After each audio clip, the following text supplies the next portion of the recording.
Okay, I'm about to put a driver's torsion bar in on this DeLorean. I've got the rear louvers off. Got a cargo strap tied to the top of the lift so I can access this hole right here. I've got my brand new torsion bar. Everything's lubed up.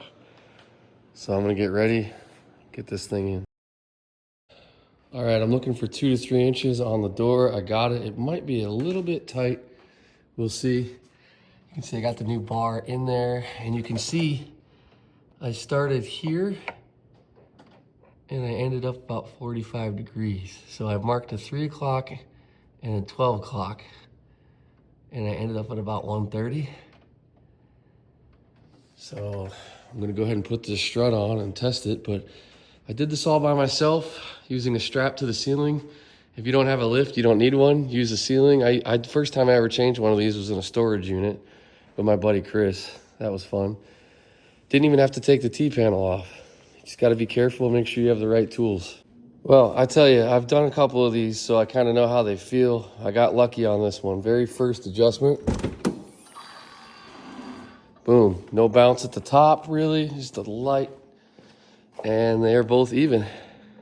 And you can see I have covered the whole bar in heavy grade marine heat shrink with adhesive inside of it to keep weather protected. And now I'm gonna add a zip tie right there to protect it from the hinge. All right, so we've got the whole bar protected by adhesive wrap, a marine grade that is flexible enough to twist. We got a little zip tie here to protect the bar from the hinge. And that's it. DeLorean torsion bar installed without removing the T-panel, without a second person. I did this all by myself. I've got about an hour of labor up to this point. I'll get my wife to help me put the louvers back on just so I don't break it. 4 bolts, all you need is tools for this job, rubber mallet, 3/8 drive breaker bar, and 3/8 Allen head, and 13 millimeter and a ratchet. Good to go. Okay, if you're a DeLorean owner, don't be afraid of doing this job. It's not that bad. I laugh every time I read about how everybody thinks you need to have wood jigs and 5 people and all this stuff to do this job. It's not a cheap repair.